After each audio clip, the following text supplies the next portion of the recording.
Uy, nandiyan pala kayo. Magandang umaga sa inyo mga kabady at mga kastudyante ko. Ako nga pala yung kabady, Luigi No.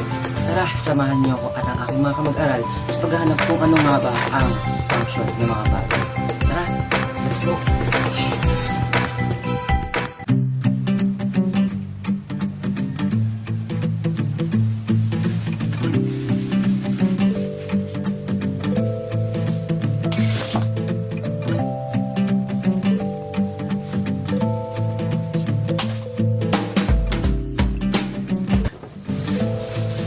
Umbrella or parasol is a folding canopy supported by wooden or metal ribs, which is usually mounted on a wooden, metal, or plastic.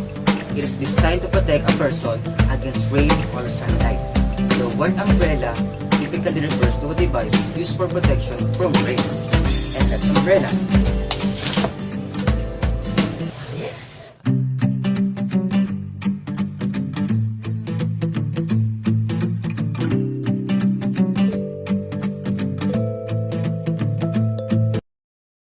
Gumamit po yung relos. Function po niya ay nagamit sa oras para malaman kung anong oras lalo yung benta. Ginagamit din po ito ng karamihan para malaman nila kung anong oras sila uwi o ano.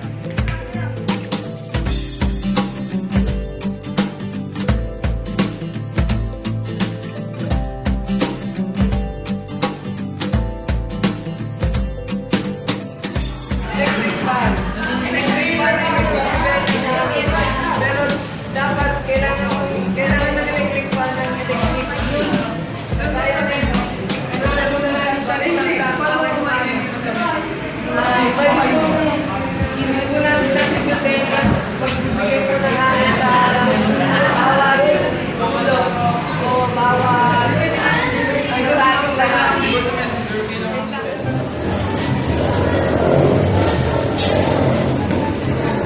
Magandang umaga mga kapag-akala. Ako nga pala si John Christopher Santos ng Class 11A. At ang aking gamit na gagamitin ay salamin. Salamin ay maaaring gawa sa bakal ng plastic.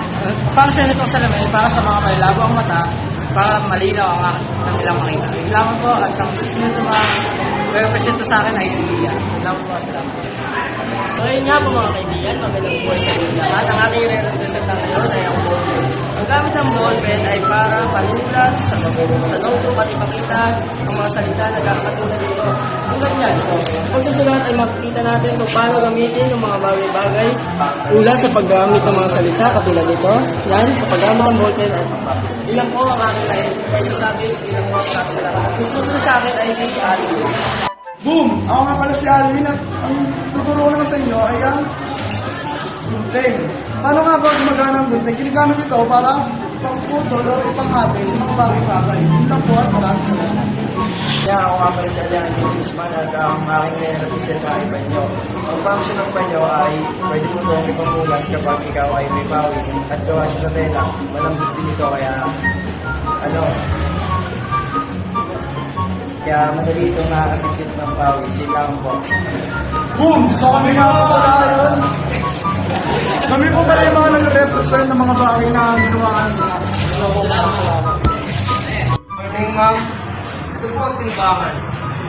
Tinitignan po rito kung gaano kabigat ang isang bagay at saka doon mo malalaman kung saan mo gagamitin ang timbangan. Doon ba ay mabigat o hindi, kung ano man ang mas mabigat sa timbangan. Kaya yun. That's all, ma'am. Thank you. Ang napili ko is charger at saka cellphone. Ano nga ba yung function nito? Pinag-intercept na yung charger saka yung cellphone para makadalo yung kuryente patungo dito sa battery ng cellphone. Ang napili ko ay papel. Ang papel ay pamamaraan ng pangsulit. Ganito gamitin ng papel.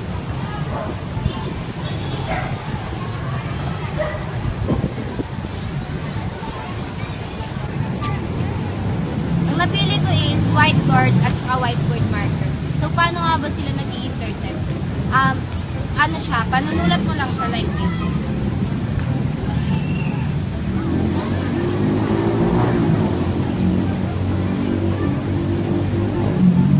Yun, ganyan lang siya. Sa purpose na to, nagamit whiteboard at saka whiteboard marker.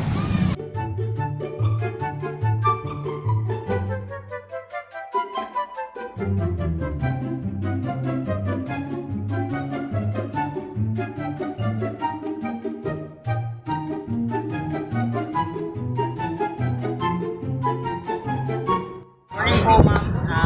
Ito po ay isang motor. Binubulot siya ng gulong. Ang function po ito is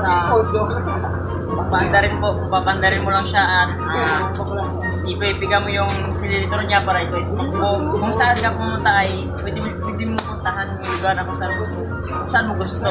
Kaya ang function niya po ay umandar at tumakbo. Pero kailangan po lang siyang gasolina.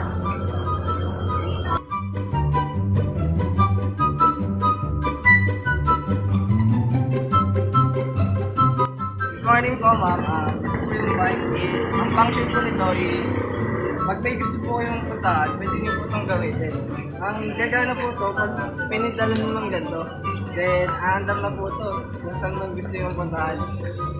Yun lang po, ma'am. Thank you.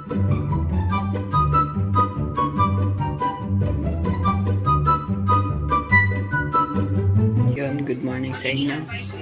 Papakita ko sa inyo ang isang bagay na mabangis, mas mabangis pa sa leyon sa kay Princess Taya, mas mabangis pa sa kanya. Ang remote,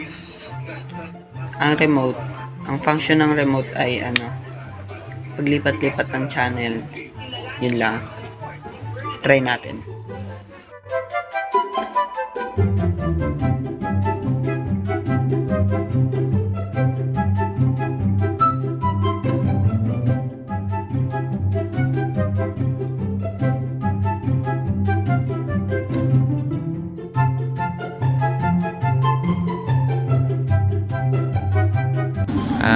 Hello, ako nga pala si Byron. At ang bagay na function na napili ko ay wallet. Ganito, wallet. Tunog ka. Tapos, kaya ko siya napiling, ito yung napili ko kasi ito nga, function siya. Tapos, kaya siya naging function kasi pinaglalagyan nga siya ng pera. And minsan din karamihan siya nilalagyan din siya ng mga credit cards, ba, and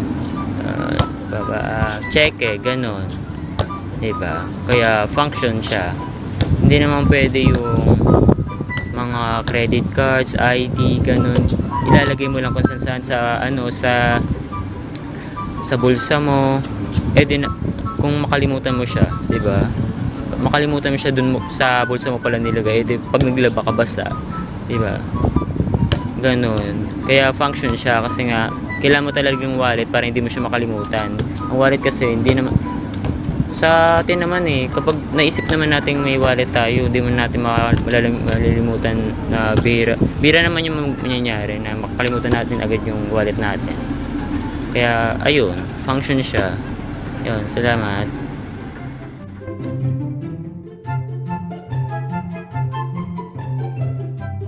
Ito ay LED light. Ito ang aking napili dahil kaya nito mag-produce ng ilaw kahit walang kuryente.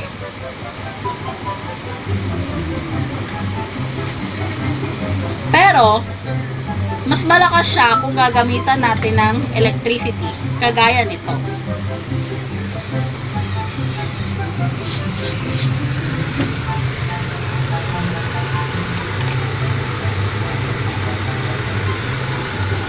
Yan. Yun lamang po. Salamat.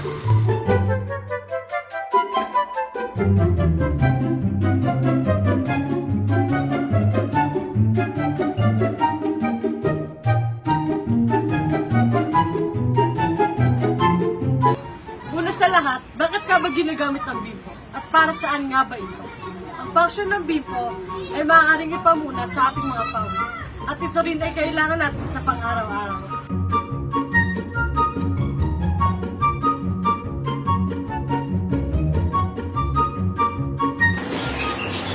So, bakit nga ba ginagamit ang charger? Ang function ng charger ay para ikarga o i-charge ang gadgets o kagamitan.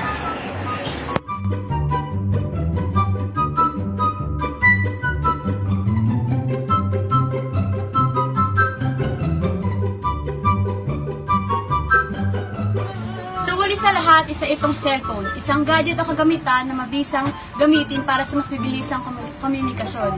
Ito ay tinatangkilik mapabata man o mapamatanda.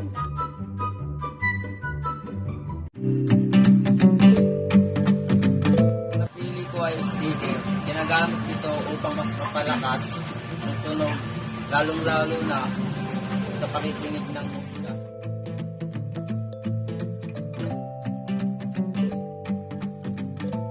Magandang gabi po sa inyo lahat.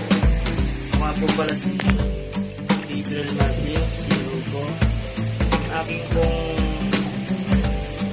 iulat po ngayon dito ay ano bang letra na ito? Ano po bang function niya? At ano po bang pwede niyang gamitin at paggamit? Ang function niya po ay pwede niya pong malaman yung haba, lapad, at lalim. At pwede rin po siyang gamitin sa mga construction worker, sa mga gumagawa ng mga building at iba pa. Yun lamang po. Maraming salamat po.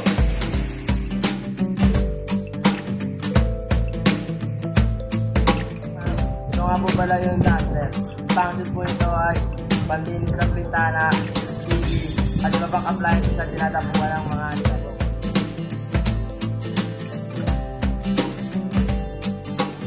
Marker. Kaya whiteboard marker ang pinili ko kasi lagi natin sila ginagamit. Example, laging sinusulatan ng mga bagay-bagay katulad ng mga lesson. At kung wala ito, mahihirapan tayo makaintindi ng mga lesson. Yun lang po, ma'am. Ayan, ako po si Jun Larescacio. As you can see, ito po yung function ng refrigerator. Isa po siyang appliances. Ito, dalawa po. Meron ditong freezer kung saan doon nilalagay yung mga frozen meat na para ma-preserve yung hindi mapanis agad o masira. Yung naman sa baba, no, ito yung mas mababa, mas mataas ng konti yung temperature para maging fresh yung mga gulay, yung hindi nilalagay po yun. At syempre, hindi magka-function itong refrigerator kung hindi siya isang saksa kasi kuryente yung nagpapagana sa kanya.